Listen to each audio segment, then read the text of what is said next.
And the third event, more recent. Yes, leading his church, the Mars Hill Baptist Church of Chicago, through the COVID-19 pandemic. Which brought its own unique set of challenges, I imagine. Absolutely. Moving ministry entirely online, the isolation, but also he talks about the incredibly difficult decision to sell their physical church. Welcome to the Clarence Stowers Leadership Podcast, a podcast about becoming 1% better every day. And now your host, yours truly, Clarence Stowers.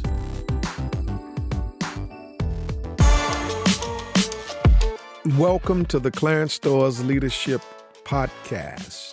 And as I kick off this new series of podcasts based on my first book, Finding Joy Despite Life's Hardships, a guide to overcoming setbacks.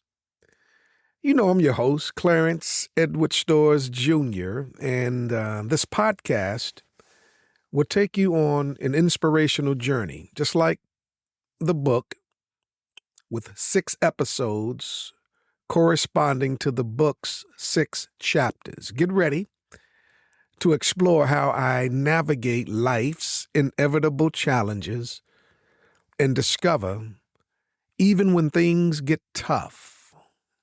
Now, the story behind the book. This book is very personal to me, not because it's my first published book. See, after going through a challenging 5-year period filled with bad news and setbacks, my wife, Stowers, encouraged me to write down my experiences.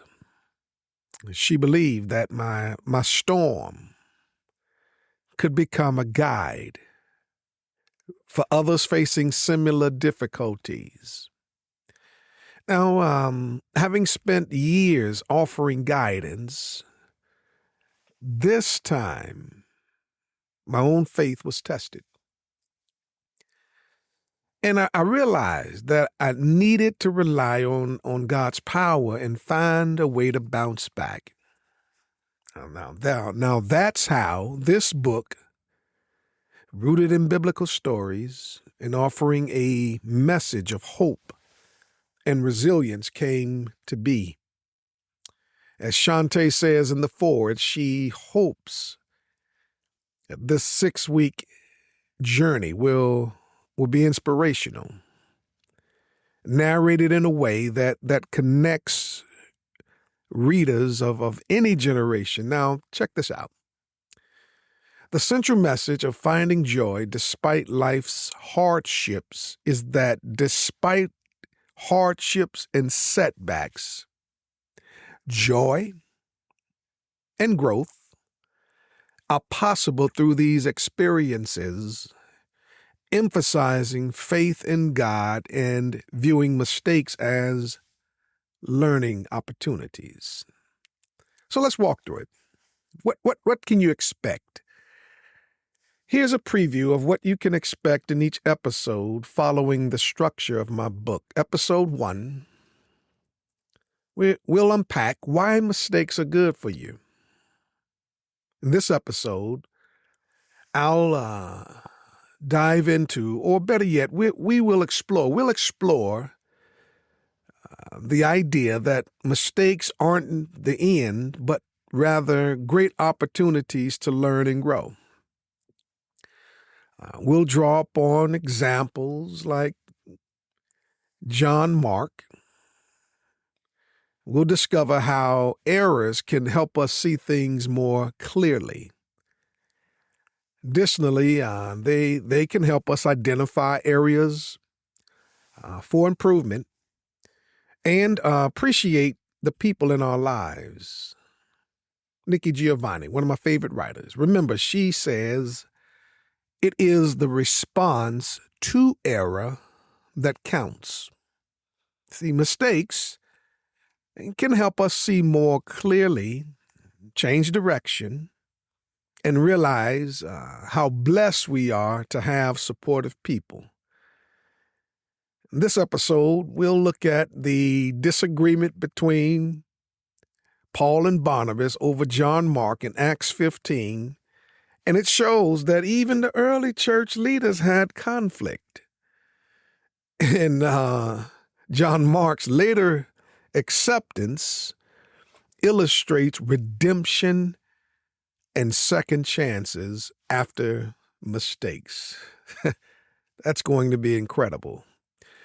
Next, episode 2. What to do when life doesn't work out as planned. In this episode, we will tackle those feelings of disappointment and uncertainty when life throws you a curveball. Through the story of Joseph, we'll learn that setbacks and detours are often part of life's journey. And we always have control over how we respond. We'll discuss, reflecting on what happened, trying to look at things more positively. And check this out, turning problems into opportunities for growth. That's episode 2. Now, episode 3, I've entitled it, Is It Really Beyond Your Control? In this episode, we'll address the feeling of helplessness when facing tough situations. We'll look at the life of Elijah to see how even those with strong faith can experience breakdowns. My goodness. More importantly, you'll learn strategies, for recovering from difficult times, such as, taking a break, reaching out for support, getting back into things and sharing your story. Here's the key. And I live by this philosophy, and those who know me know what's coming. The key is to control what's controllable. Your attitude, your preparation, your energy, and your effort, rather than focusing on what you can't change. That's the stoic in me. As I often say, control what's controllable. Successful people understand that they can control their response to circumstances and avoid dwelling on negativity. That's going to be phenomenal. I can already feel that.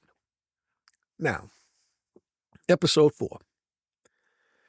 Episode 4 is all about why there's no such thing as a smooth road to success. It's not in a straight line. This episode confronts the idea that success is a straight and an easy path. No, sir. No, ma'am. See, using the story of Esther, we'll explore how unexpected setbacks are often part of achieving meaningful outcomes. You'll discover to expect and prepare for those speed bumps. They are going to happen. And stay focused on your goals despite the speed bumps, the setbacks, the roadblocks. Check this out. The road to success is almost always paved with unexpected setbacks. And then episode 5. Oh, I love this one. I'm not a quitter. What to do when you face life's challenges. This episode is for those moments where you feel like giving up. One of my favorite stories. Abraham and Sarah. Through their story, we'll learn about the importance of trusting God's plan even when it doesn't make sense, and the challenges of overcoming doubt. I guarantee. I will double down on this because you'll be encouraged to lean on God's word, let go of the need to control everything, and find strength in faith when facing seemingly impossible odds. And then episode 6, rounding this out. It's all about forgotten promises. How to keep calm while remaining hopeful. The final episode addresses the times when things look bleak, and when things look bleak, it's easy to forget past promises. And that's why we'll examine the story of Hagar. And together we'll learn how to hold on to hope even in seemingly hopeless situations. You'll discover the difference between false hope and real hope, grounded in faith, and practical ways to stay calm and confident during difficult times by remembering God's faithfulness. And as I conclude, I want to make a promise. I want to make a promise to you. Throughout this podcast, just in the book, I'll share these biblical stories in a way that connects ancient wisdom to today's life. Here's my aim.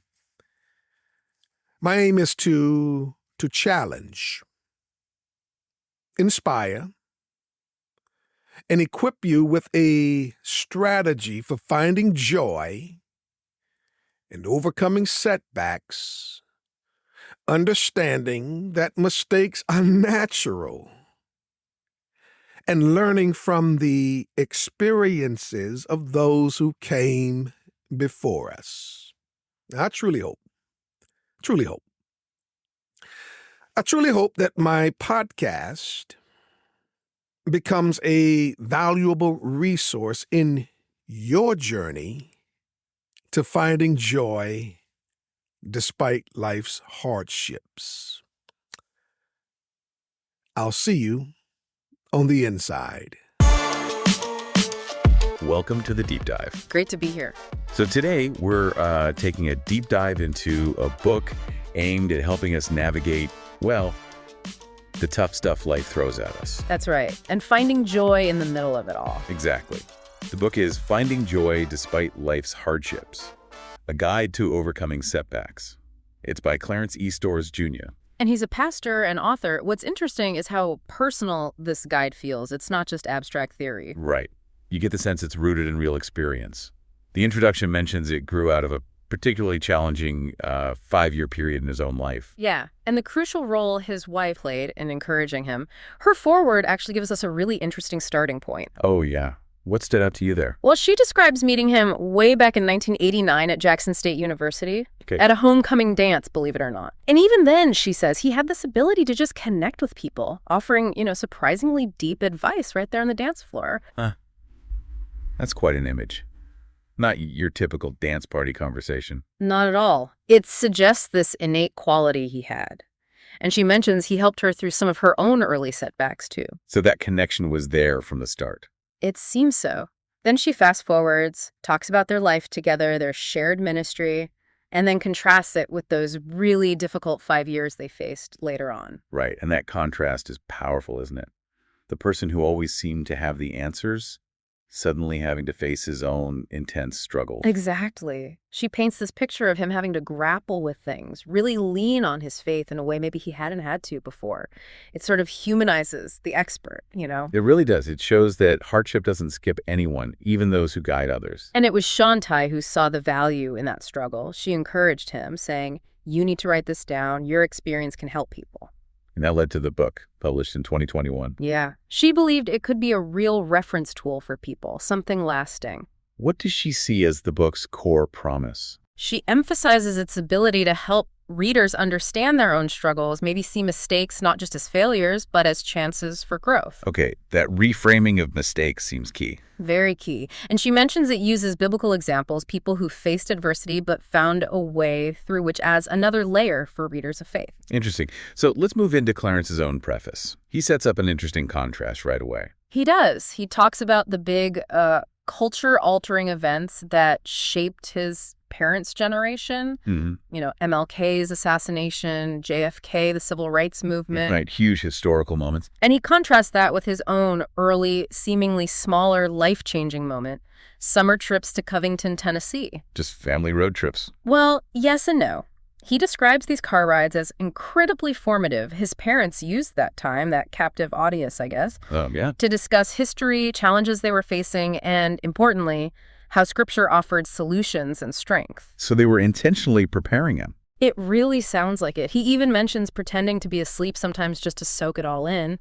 They were building this framework for him, this resilience toolkit. Wow. That's powerful parenting. Those weren't just casual chats then. Not at all. They laid the groundwork. Then he shares the second major event that shaped him. Which was?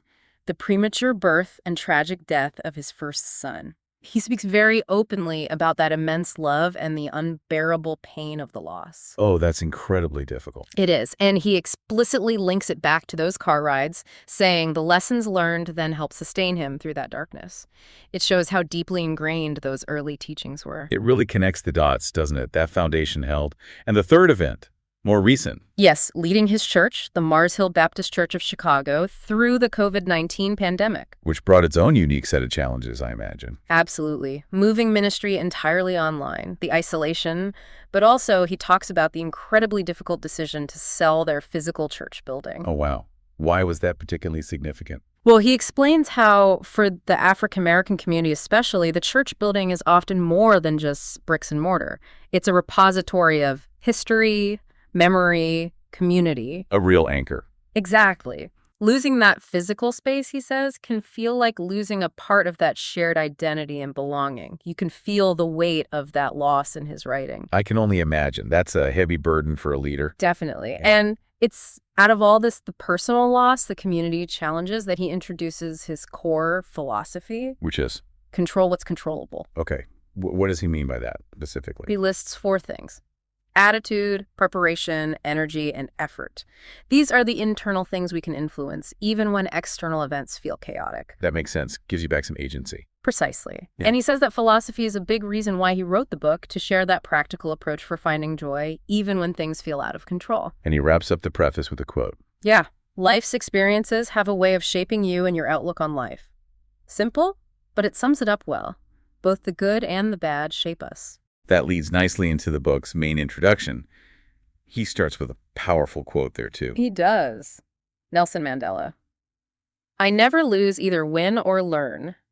That sets the tone immediately, doesn't it? Reframing loss. Absolutely. Failure isn't just failure. It's learning. And then he gets personal again. He talks about a specific, significant mistake he made that sent him into, well, a real struggle. How does he describe that feeling? Overwhelmed, scattered, relationships strained, just totally drained. He calls it being caught in a storm.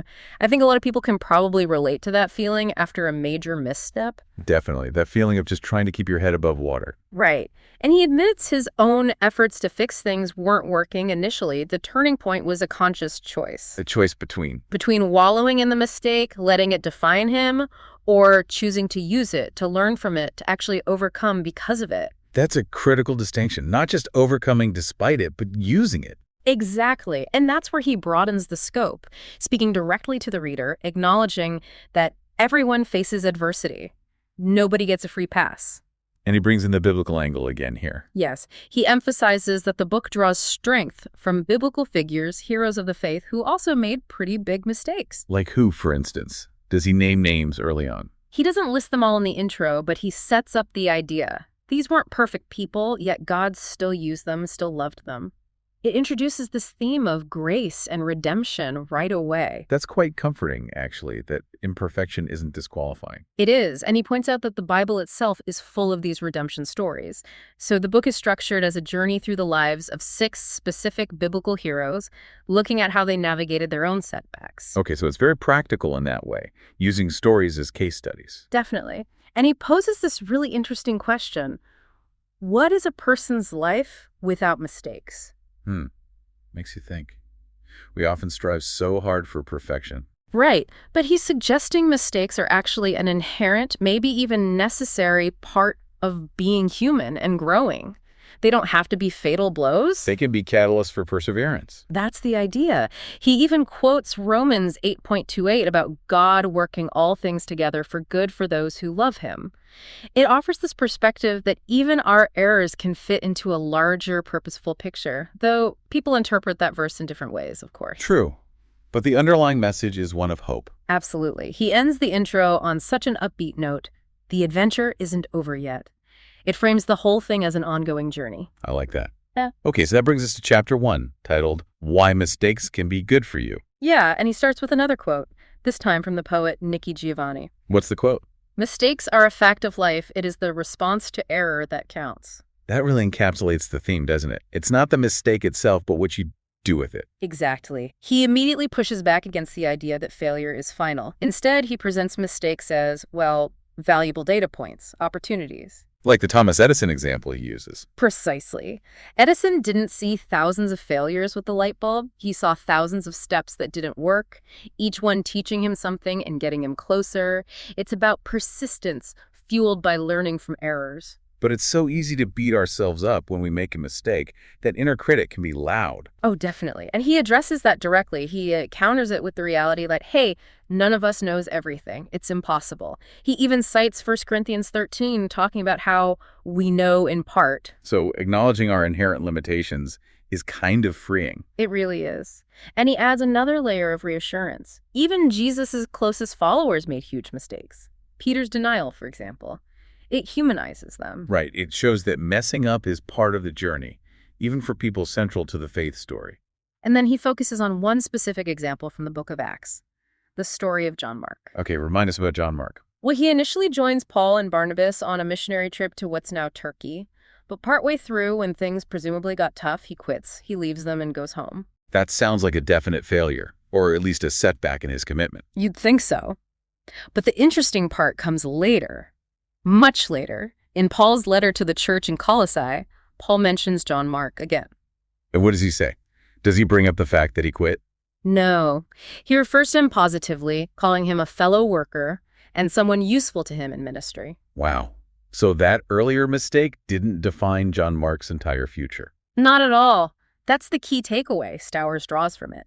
Mistakes don't mean you're useless forever. Redemption and second chances are real. It's a powerful illustration. It really is.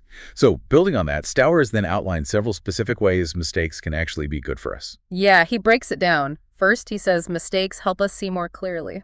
How so? They kind of jolt us out of our comfort zones, you know? They expose assumptions we didn't even know we had, reveal gaps in our knowledge, like a spotlight on blind spots. Okay, so they force a kind of uncomfortable self-awareness. Right, which leads to the next point. They allow for reevaluation and adjustment. When something goes wrong, you're forced to look at why. What were your weaknesses? What needs to change in your approach? So they highlight shortcomings, but also maybe potential you didn't realize. Exactly. They push you to adapt and grow. What else? Mistakes can also spark new perspectives on old ideas. When Plan A fails, you have to start thinking about Plan B, C, or D approaches you might never have considered otherwise. It's like forced creativity almost. Kind of. And related to that, mistakes can help us change direction. Sometimes a failure is such a clear signal that you're on the wrong path, it actually frees you up to explore other, better options. That makes sense. Closing one door forces you to look for others. Mm-hmm. Then he tackles the fear of mistakes. Why are we so afraid of them, especially perfectionists? Yeah, that fear can be paralyzing. It can. And he points out some unhealthy ways people try to avoid mistakes. Doing nothing, working completely alone so no one sees, always taking the easiest path, or trying to hide errors when they happen. Which are all counterproductive in the long run. Totally. Because, as he argues, anything truly worthwhile usually involves risk. You can't achieve much if you're terrified of stumbling. That's a good point. What are some other benefits he mentions? He makes an interesting point that mistakes can help us appreciate what we have. How does that work? By experiencing the negative outcome of a mistake, we often gain a clearer perspective on how good things were before or how much we value what remains, like appreciating health more after being sick. Ah, I see. Contrast brings clarity. Yeah, and he extends that to people. Mistakes can reveal who your real supporters are, the ones who encourage you, versus the ones who judge or disappear when you mess up. That's true. Difficult times definitely show you who's in your corner. And then circling back to innovation, he stresses how mistakes often force us to find new ways of doing things. When the old way fails, you have no choice but to innovate. So necessity, or failure, becomes the mother of invention. Pretty much. And the cumulative effect of learning from all these mistakes, it makes us stronger mentally, emotionally, spiritually. But there's a flip side, right? What if you don't learn? That's the danger he warns about. Getting stuck, repeating the same errors because you're not reflecting or adjusting, breaking through those patterns is crucial. So the overall message of the chapter is really quite optimistic, despite being about mistakes. Very much so. It consistently reframes mistakes not as disasters, but as these essential opportunities for growth, these stepping stones toward eventual success. It's a really hopeful shift in perspective. Okay, after laying that groundwork in chapter 1, where does the book go next? It transitions into resources for group discussion. It mentions specific things like a passage from Acts 15, a video, and an audio resource, all designed to help people dig deeper into this idea of mistakes being potentially good. Acts 15, wasn't that mentioned earlier with John Mark? Part of it was, yes. The group discussion section seems to look at Acts 15 more broadly, particularly the first part, which deals with a major disagreement in the early church. Ah, right. What was the disagreement about? It was a pretty fundamental one. Did Gentile, non-Jewish converts to Christianity need to follow Jewish laws, specifically things like circumcision and dietary rules? That sounds like a major point of tension. It was huge. You had figures like Paul and Barnabas arguing against requiring these things, while others insisted they were necessary. The chapter summary describes how they took the debate to the leaders in Jerusalem, Peter, James. And how did they resolve it? Peter defended Paul and Barnabas, pointing out how God's Spirit was clearly working among the Gentiles without these requirements. James used Scripture to support inclusion. They eventually reached a compromise. A compromise? What was it? Basically, Gentile believers were asked to observe just a few key Jewish rules, mainly related to avoiding idolatry and certain sexual practices, but not the full extent of the law, like circumcision. So a middle ground. Did that settle everything? Not entirely. The overview notes that tensions remained. It even points to Paul's later writing in Romans 14, where he's still telling people not to judge each other over things like food. Interesting. So even compromises didn't erase the underlying differences immediately. Right. And then the second part of Acts 15 comes up again, the sharp disagreement between Paul and Barnabas themselves. About John Mark. Exactly. Paul didn't want to take John Mark on the next journey because he'd bailed on them before. Barnabas, who was Mark's cousin, wanted to give him another chance. And they couldn't agree. Nope. The disagreement was so sharp, the Bible says, that they split up. Paul took Silas, and Barnabas took Mark, and they went off on separate missionary journeys. Wow. So even these key leaders had major fallings out. Yeah. The book uses this to show conflict happens, but also how maybe unintentionally it led to the gospel spreading even further because now there were two missionary teams instead of one. And it reinforces the point about John Mark getting a second chance, eventually being reconciled with Paul. Precisely. The discussed questions then prompt readers to think about disagreements in their own communities, how they react to conflict like Paul and Barnabas's, and what they can learn from it all. There's this consistent push to ask God for insight and learn from mistakes. And it ends with prayer. Yeah. Encouragement to pray and thank God. Okay, that makes sense for a study guide format. What about the FAQs section? Is that like a summary? Yeah, it pulls together the key takeaways really concisely. It restates the main message. Finding joy and growth through hardship by learning from mistakes, all grounded in faith. And it recaps the author's story. Mm-hmm. Reminds us of his personal challenges, Shantai's encouragement, the impact of his parents losing his son, the pandemic leadership, the things that shaped his perspective. And it lists the reasons why mistakes can be good again. Yes, a quick summary. Learning, growth, seeing weaknesses, sparking innovation, appreciating what you have, building resilience, all those points from chapter 1. Does it touch on the biblical examples again? Briefly, just reiterating how the book uses these stories to show that even faith heroes stumbled but found redemption, making their stories relevant to us. And the practical advice. It highlights discovering the real issue behind a problem, actively choosing to see mistakes as growth opportunities, learning from those biblical figures, and that core idea of focusing on what you can control. Attitude, preparation, energy, effort. Exactly. It circles back to that controllable aspect as a key practical strategy. And the Paul and Barnabas split gets mentioned again in the FAQs. Yeah, underlining its significance. Shows conflict is normal, even among leaders. Demonstrates how God can bring good out of division, more outreach, and reinforces that mistakes don't mean permanent disqualification. Got it. So the FAQs really crystallize the main arguments of the book. They do. It's a good way to quickly grasp the core concepts. Well, this has been a fascinating look into Clarence E. Stowers Jr.'s Finding Joy Despite Life's Hardships. It really offers a compelling framework for rethinking how we approach setbacks. It really does. That idea of not just enduring hardship, but actively finding joy and growth within it and seeing mistakes as, well, potentially beneficial, that's quite counterintuitive, but powerful. It challenges that natural tendency to just despair or get stuck when things go wrong. The blend of personal story, biblical wisdom, and practical advice seems really effective. I agree. It encourages a proactive, faith-filled response to life's difficulties, focusing on learning and resilience rather than just regret, viewing mistakes as springboards, not dead ends. Well, thank you for joining us on this deep dive today. It's certainly given me a lot to think about regarding reframing challenges. My pleasure. It's a thought-provoking book. We hope listeners also found value in exploring these ideas about turning adversity into opportunity. Perhaps reflect on a recent mistake or setback. Could there be a lesson or a new path emerging from it? A worthwhile exercise. Indeed. Be sure to tune in next time for another deep dive. You've been listening to the Clarence Stowers Leadership Podcast. Join us next time for more insights on becoming 1% better each day and leveling up in all areas of life.